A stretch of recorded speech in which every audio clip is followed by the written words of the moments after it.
হ্যাঁ, ছেড়ে দিলাম বাড়ি, যাইতাছি বিদেশ।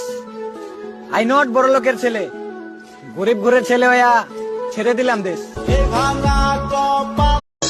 রাস্তায় যখন গাড়ি চালাই তখন আমি দুইটা গাড়ির সাইড দিই, দুইটা গাড়ির স্যালুট করি। এক অ্যাম্বুলেন্স, দুই ফায়ার সার্ভিস। এই দোনোটাই আমাদের বিপদের বন্ধু। তাই সকল ড্রাইভারদেরকে বলেই ভাই, অ্যাম্বুলেন্স বা ফায়ার সার্ভিস তাদেরকে সবসময় সাইড দিয়ে দিবেন।